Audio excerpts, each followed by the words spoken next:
वो झूठ था, ये सच है।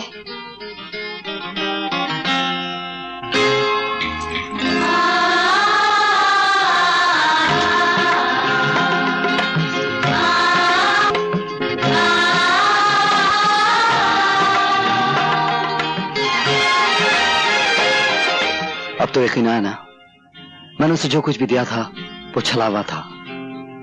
वो सुहाग की साड़ी, वो मांग का सिंदूर, वो लाल चूड़ियां।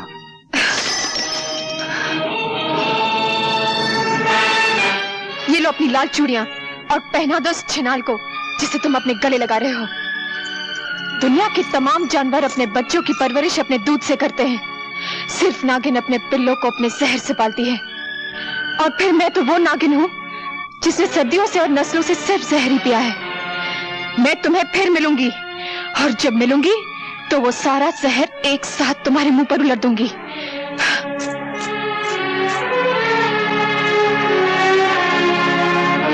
शक्ति सिंह, तुम और यहाँ? हाँ शक्ति सिंह, तुम हमेशा चल के मेरे पास आया करते थे, लेकिन आज मैं खुद तुम्हारे पास आई हूँ।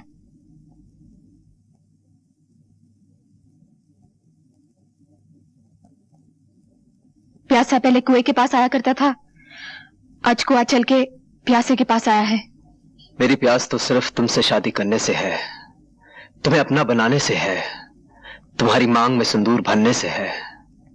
मिलन ऐसा होगा हमारा जैसे सारंगी और तबले का होता है।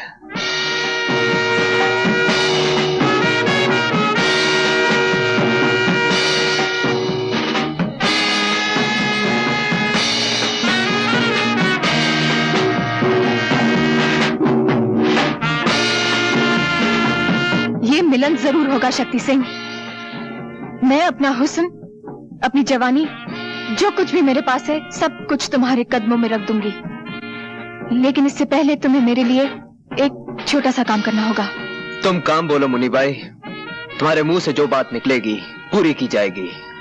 मैं चाहती हूँ एक बार, सिर्फ एक बार रवि को मेरे सामने खड़ा कर दो।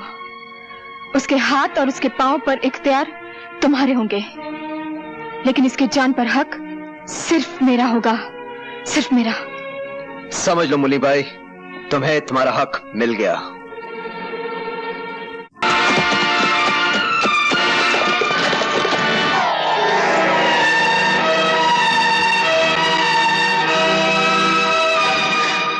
रवि, ओ गॉड, अपने रहमत के फरिश्तों को हुक्म दो कि वो रवि के सिरहाने खड़ी हुई उसकी मौत को उसे छूने की इजाजत न दे। बरसों पहले जो कहानी इस अस्पताल में शुरू हुई थी, वो ऐसे अस्पताल में खत्म न हो। कौन सी कहानी माँ? एक औरत की कहानी जिसकी शादी नहीं हुई थी और वो माँ बनने वाली थी। एक बच्चे की कहानी जिसे उसने जन्म दिया और उसे कह दिया गया कि उसका बेटा मरा हुआ पैदा हुआ है। रवि वही बच्चा है जिसकी जिंदगी मैं आज अपने गॉड से मांग रही हूँ। मगर इसकी माँ कहाँ है? ठाकुर प्रेम सिंह की पत्नी सावित्री ही रवि की माँ है। किसकी मंगल कामना करने जा रही हैं आप? मैंने पूछा, किस पति की मंगल कामना करने जा रही हैं आप? कौन हो तुम? यहाँ किस लिए आई हो? हूँ तो एक कोठे वाली और नाम है मुन्नी बाई, लेकिन मैं भी आपकी तरह घरवाली बनना चाहती हूँ। इसीलिए आज करवा चौथ के दिन आपके दरवाजे पर 2 चुटकियां सिंदूर की मांगने आई हूँ। अपने पाँव में बंधे हुए घुंघरू को देखो और फिर मेरे मंदिर जैसे घर पर नजर करो जहाँ तुम इस वक्त खड़ी हो। आप भी अपने गले में पड़े हुए खानदानी 9 लखे हार को देखिए जो आपके बेटे राजेश ने एक दिन मेरे गले में डाला था, और फिर इस सुहाग के जोड़े पर नजर डालिए जो आपका दूसरा बेटा रवि खुद मेरे पास लेकर आया था। मैं आपके पास आज इसलिए आई हूँ कि आप अपने दोनों बेटों की शादी मुझसे करा दें। विश्वास रखिए, मैं उन दोनों की जिंदगी स्वर्ग बना दूंगी। चुप हो जाओ, शर्म नहीं आती तुम्हें ऐसी बातें करते हुए? मुझ जैसी बहू को 2 शादियां करने में शर्म कैसी? जब आप जैसी सास को शर्म नहीं आई एक शादी के बाद दूसरी शादी करते हुए? क्या बकवास कर रही हो? थोड़ा सा दिमाग पर जोर डालिए और याद कीजिए, एक विजय नाम का शूरवीर आपकी जिंदगी में आया था। ये झूठ है। तुमने और विजय ने चुपचाप शादी कर ली थी, क्या ये भी झूठ है? तुम्हारी एक औलाद भी हुई थी, क्या ये भी झूठ है?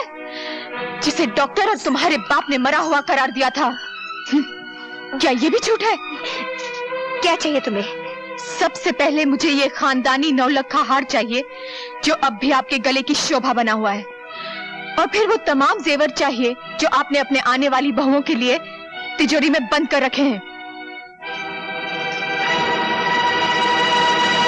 खबरदार मुन्नी भाई, अगर इस हार को हाथ लगाने की कोशिश की तो तुम्हारे हाथ काट दूंगा। जिनके घर शीशे के होते हैं वो दूसरों के घरों पर पत्थर नहीं फेंकते ठाकुर साहब।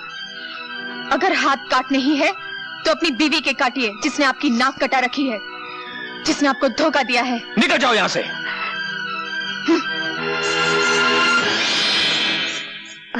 अब मैं तुमसे पूछता हूं सावित्री, जो कुछ इसने कहा क्या वो सच है? इतना बड़ा सच छुपाया तुमने मुझसे, अपने पति से, जिसे तुम परमेश्वर मानती थी? मैं पूछता इतना खूबसूरत धोखा क्यों किया तुमने मेरे साथ? क्यों किया? आखिर क्यों? वक्त से बढ़कर धोखेबाज और कोई नहीं होता। जो सच्चाई कड़वी हो उसे छुपाना कोई पाप नहीं है। जो सच्चाई बोलने से घर में आग लग जाए उसे ना बोलना ही ठीक है। मरते वक्त मेरे पिताजी ने मुझसे ये वचन लिया था, पर आज जब आप सब कुछ जान गए हैं तो और एक सच्चाई भी जान लीजिए। मेरे स्वर्गीय पति की संतान रवि है।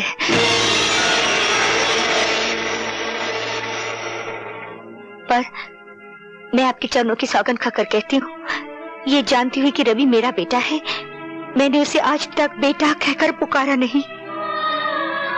माँ के सामने बेटा हो और माँ उसे गले से ना लगाए, ये कोई छोटी बात नहीं है। बड़े बड़े कारनामे हैं तुम्हारे, छोटा काम तो तुमने कभी किया ही नहीं ना। मेरे बेटे राजेश को जानबूझकर इतना प्यार दिया कि वो गलत रास्ते पे चला जाए। ममता का नाटक करके जहर दिया तुमने उसे, और एक माँ होकर धीरे धीरे उसे गुनहगार बना दिया, और फिर अपने असली बेटे को एक देवता के रूप में मेरे सामने पेश कर दिया। ये सच नहीं है। मैं जिंदा नहीं छोड़ूंगा तुम्हें। बाबूजी!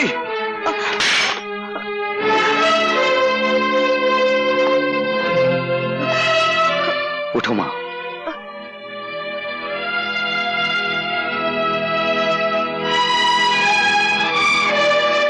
भगवान की निगाहों के सामने कोई गिरा हुआ नहीं होता। बाबूजी, पहाड़ से फेंका हुआ आदमी शायद बच जाए, लेकिन नजरों से गिरा हुआ आदमी कभी नहीं बचता। और आज आप मेरी नजरों से गिर गए। रवि, मैं इतना ऊंचा नहीं सुनता कि गिरे हुए आदमी की बात ना सुन सकूं। मेरी मां कितनी महान है, आपकी मर्यादा रखने के लिए इसने कितना बड़ा त्याग किया है। कोई मां अपने बच्चे से दूर नहीं रह सकती, लेकिन मेरी मां ने वो करके दिखाया है कि सारी नारी जाति को गर्व होना चाहिए। नीच कमीने मेरे ही टुकड़ों पर पलता और मुझसे ज़बान लड़ाता है। अगर तूने जलील औरत की हिफाजत करनी, बाबूजी, अभी तक इस हाथ ने आपको बचाने की कोशिश की है क्योंकि वो मेरा परम धर्म था, लेकिन मां पर अगर किसी ने हाथ उठाया तो यह हाथ मां के बेटे का फौलादी हाथ बन जाएगा, और मां की हिफाजत करना मेरा परम धर्म होगा। चलो मां। नहीं रवि, मैं इन्हें छोड़कर कहीं नहीं जाऊंगी। मैं इस घर में डोली में बैठ कर आई थी, अब तो इस घर से मेरी मिट्टी उठेगी। मेरे लिए तुम मिट्टी ही हो, जब चाह उठ जाओ। सुना मां, लेकिन मेरे रहते हुए उन लोगों की मिट्टी उठेगी जो तुम्हारी मिट्टी खराब करना चाहते हैं। चलो।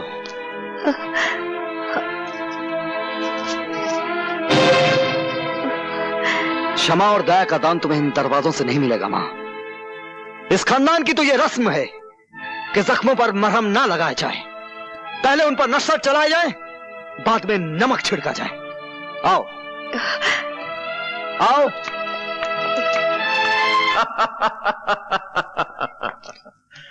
शाबाश मुन्नी भाई, शाबाश। बरसों के बाद आज वो दिन आ गया है बेटे, जिसका हमें इंतजार था। लोहे की वो दीवार चकनाचूर हो गई है जो आज तक प्रेम सिंह को मुझसे बचाती रही। आज हम सबको अपना अपना हिसाब चुकता करना है।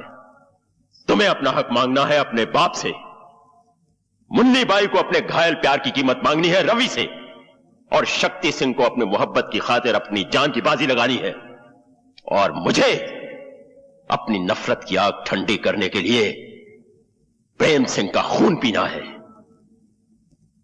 और राजेश, आओ मेरे साथ, हम दोनों की मंजिल एक है। और तुम शक्ति सिंह मेरे साथ आओ। अगर तुमने रवि का किस्सा तमाम कर दिया तो मेरे तमाम इनकार तुम्हारे सामने हथियार डाल देंगे।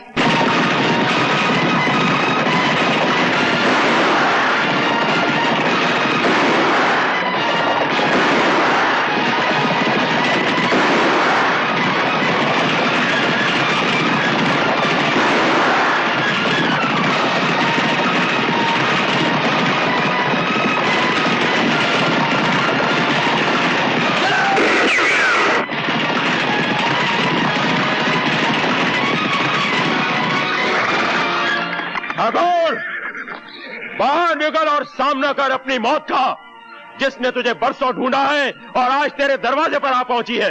ये क्यों नहीं कहता कि तू खुद मौत के दरवाजे पे आ गया है?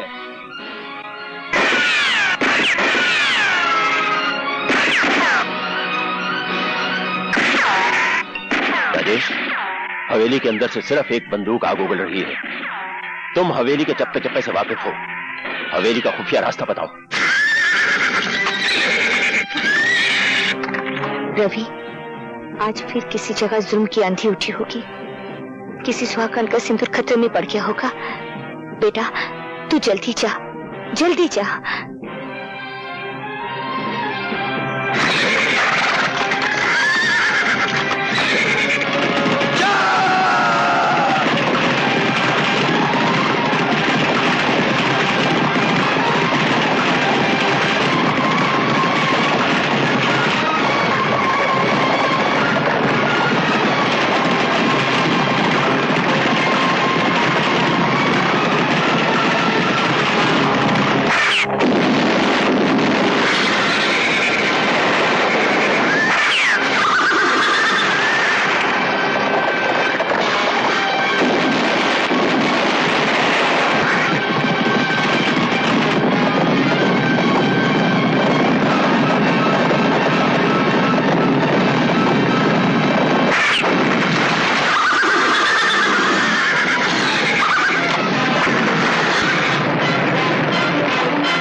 पानी,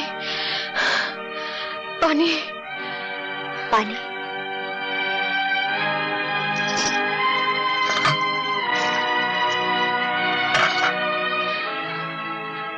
पानी। उठो बेटी, ये लो, पानी पी लो।